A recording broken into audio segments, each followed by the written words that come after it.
करेंगे? नहीं, जब हमारे गठबंधन के द्वारा से स्वागत है तो हम लोग भी स्वागत कर रहे हैं।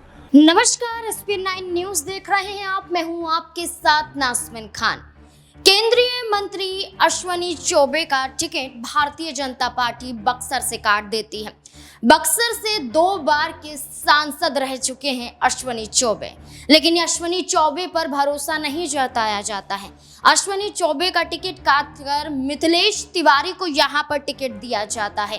एक नए चेहरे को यहां पर टिकट दिया जाता है, जिसके बाद अश्विनी चौबे कुछ वक्त के लिए खामोश हो गए, लेकिन लंबे समय बाद जाकर अश्विनी चौबे ने चुप्पी तोड़ी है। क्या कुछ अश्विनी चौबे कहते हुए नजर आ रहे हैं, सुनिए जरा। 5 साल पहले जो जेपी ने संकल्प लिया था, आप उस पर आगे बढ़ रहे हैं, क्या मैसेज है? बस मैसेज है कि आज ऐतिहासिक दिन है, हम चल रहे हैं। हम जेपी के पद चिन्हों पर, मैं जेपी सेनानी हूँ, पार्टी का अनुशासित कार्यकर्ता हूँ। पार्टी ने मुझे सब कुछ दिया, बिन मांगे मुझे बहुत कुछ दिया है। अब पार्टी को देने का बारी आया है, पार्टी को दूंगा। और पार्टी हमारी माँ है। और मुझे लग रहा है कि आज जिस प्रकार से देश के अंदर लोकतंत्र की मजबूती के लिए, जब आज के ही दिन 50 साल पहले जेपीसी 8 अप्रैल को अपने घर से निकल करके और 72 साल की उम्र में पूरे देश को एकजुट किया था। संजोग से मेरा भी 72वां साल प्रवेश किया है। मैं उस समय 21-22 साल का मात्र था जब जेपी आंदोलन का अगुवाई करने में, छात्र आंदोलन का संघर्ष करने में मैं आगे रहा।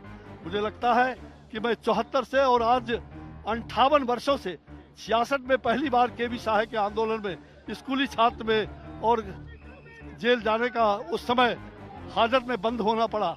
और लगातार 74 आंदोलन में 15 साल तक विद्यार्थी परिषद का कार्यकर्ता, राष्ट्रीय स्वयंसेवक संघ का बाल स्वयंसेवक, और आज तक कभी चुनाव पराजित का मुंह नहीं देखा है। 7 बार चुनाव लड़ा हूं और 17 लोगों को चुनाव लड़ाया हूं। कभी पराजित का मुंह मैंने स्वयं लड़के कभी नहीं देखा। लेकिन आज सचमुच में मुझे ऐसा लगता है कि हमारी 58 साल की तपस्या को यूं ही पार्टी नहीं जाने देगी। और यह 58 साल की तपस्या जो मैंने छात्र जीवन से लेकर के राजनीतिक जीवन में बिताया है, पता नहीं, चूंकि लोग कहते हैं सोशल मीडिया और तमाम मीडिया में ये बात मैं देख रहा हूँ, 15 दिनों के बाद मैं आपके सामने मुखातिब हुआ हूँ। ये लोग कहते हैं कि शायद मेरा दोष क्या, मेरा अपराध क्या, मेरा कसूर क्या। मेरा कसूर यही कि मैंने सक्रिय पूर्वक राजनीति में हिंदुस्तान के अंदर जो पार्टी ने ही निकाला है, 10 MP में से मेरा स्थान 4था स्थान है। जो मीडिया, सोशल मीडिया, सक्रियता, हर प्रकार की सक्रियता, क्षेत्र से लेकर के देश विदेश तक, और उसके बावजूद अगर ये हुआ है तो हमें कोई चिंता नहीं। मैंने कभी मांगा नहीं, मैंने कभी हाथ नहीं फैलाया। मैं भिखारी हूँ, मैं फकीर हूँ और एक ऐसे लकीर को खींचना चाहता हूँ। ये फकीर लकीर खींच करके बताएगा। और मेरा कसूर यही है कि मैं परशुराम का वंशज हूँ। मेरा परशुराम का वंशज, मैं स्वाभिमानी ब्राह्मण हूँ, कर्मकांडी ब्राह्मण हूँ। मैं संस्कारहीन नहीं और संस्कार को कभी छोड़ नहीं सकता। मैं गिरगिट की तरह रंग बदलने वाला नहीं। मेरा तो एक ही रंग है, गेरुआ रंग, जो अंतिम तक वही गेरुआ रंग, वही भगवा रंग मेरे शरीर पर चढ़ करके अंतिम यात्रा करेगा। मैं कोई दल बदलू नहीं, मैं कोई गिरगिट के जैसा रंग बदलने वाला। अश्विनी चौबे ने साफ तौर पर यह कहा है कि उन्हें मांगना पसंद नहीं है, वो फकीर नहीं है, उनका टिकट कटा है, वो इस बारे में जानते थे। वो ये भी कहते हुए नजर आ रहे थे कि मैं बक्सर का हूं और मैं बक्सर वासी ही रहूंगा। यहाँ पर अश्विनी चौबे ने एक तरफ जहां भारतीय जनता पार्टी का बचाव किया, तो वहीं दूसरी तरफ भारतीय जनता पार्टी के खिलाफ भी खुलकर बोले कि वो किसी को भी बक्सर से उतार दें, वो नहीं टिक पाएगा, लेकिन मैं बक्सर नहीं छोड़ूंगा। इसी के साथ साथ जब अश्विनी चौबे ऐसी बात करते हुए नजर आए तो आरजेडी महागठबंधन की तरफ से बड़े बड़े ऑफर निकलकर सामने आने लगे। लालू प्रसाद यादव की बेटी रोहिणी आचार्य ने भी ये कहा कि अगर अश्विनी चौबे आते हैं तो उनका हम स्वागत करते हैं। इतना ही नहीं, अश्विनी चौबे पर रोहिणी आचार्य के बयान के बाद विकासशील इंसान पार्टी अध्यक्ष मुकेश साहनी ने भी चुप्पी तोड़ी है और मीडिया के सामने बड़ी बातें कहते हुए दिखाई दे रहे हैं। गया जाके आए हैं और शानदार कार्यक्रम रहा। आप लोगों के पास वीडियो आएगा, आप देखिएगा कि भीड़ इतना बड़ा भीड़ है कि मोदी जी भी इससे पहले भी कार्यक्रम किए हैं।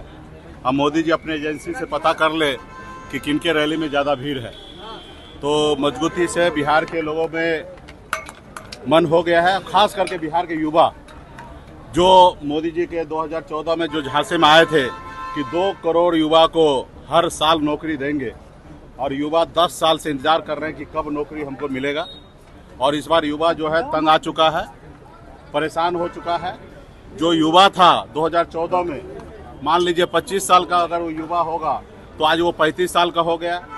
और जो युवा के बारे में सुना होगा, जो 35 साल का है वो अभी 45 साल का हो गया। और घर परिवार में आप समझ सकते हैं, जो युवा को नौकरी ना हो, रोजगार ना हो, उस युवा को घर परिवार में भी उतना जितना इज्जत मिलना चाहिए उतना नहीं मिलता है। ये सच्चाई है, समाज में भी इज्जत नहीं मिलता है। तो बिहार में खास करके युवा मन बना लिया है कि हम सरकार बदलेंगे, और ये सरकार जो है निजीकरण में ज़्यादा विश्वास रखता है, सारा चीज़ को प्राइवेट करने में लगे हुए हैं, अडानी अंबानी को भी देने में लगे हुए हैं। चाहे वो एयरपोर्ट हो या रेलवे स्टेशन हो, तमाम ऐसे जगह जहाँ पे सरकारी नौकरी का उम्मीद होता है वो सब ठेकेदार को दिया जा रहा है। आप देखिए जो सेना में जो बहाली होता है, खास करके उसमें बहुत सारे हमारे युवा साथी वो उम्मीद करता कि देश के लिए हम लोग जान देने के लिए तैयार रहने के लिए बॉर्डर पे जाते हैं। उसको भी आपने देखा कि अग्निवीर में बदल दिए, 4 साल के लिए उन्होंने योजना ले आया। तो तमाम ऐसे चीज़ें को देखते हुए बिहार के युवा ने मन बना लिया है, इस बार मोदी जी को बदलेंगे। अरविंद केजरीवाल का वो हाईकोर्ट से झटका लगा है, गिरफ्तारी को गैर कानूनी ठहराने वाला याचिका को खारिज कर दिया दिल्ली हाईकोर्ट ने। नहीं, देखिए ये तो पहले से ही है कि देश में तानाशाह के जैसा रवैया है। 2 मुख्यमंत्री को फर्जी केस में अंदर कर दिए हैं, और ये देश के लिए सही नहीं है।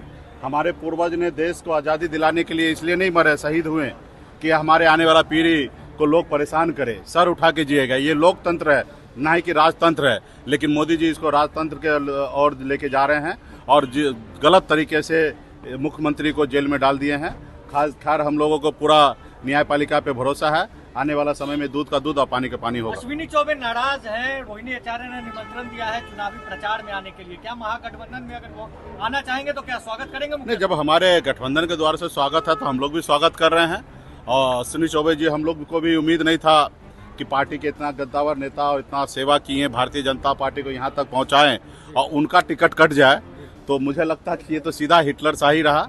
खैर वो जहाँ पे भी हैं, जैसे भी। मुकेश साहनी ने कहा है कि अगर महागठबंधन चाहता है, अगर हमारा गठबंधन ये स्वीकारता है कि अश्विनी चौबे को अपनी तरफ लेकर आ जाएं, तो इसमें कोई भी ऐतराज नहीं है। वो तो खुद चाहेंगे कि अश्विनी चौबे महागठबंधन का हिस्सा बन जाएं। तो अब क्या लगता है कि अश्विनी चौबे क्या ये बड़ा कदम उठाने पर मजबूर हो सकते हैं? क्या ये बड़ा कदम अश्विनी चौबे दोबारा उठाया जा सकता है? क्या लगता है आपको? कमेंट सेक्शन में जरूर बताएं। देखते रहें SPN9 न्यूज़। धन्यवाद।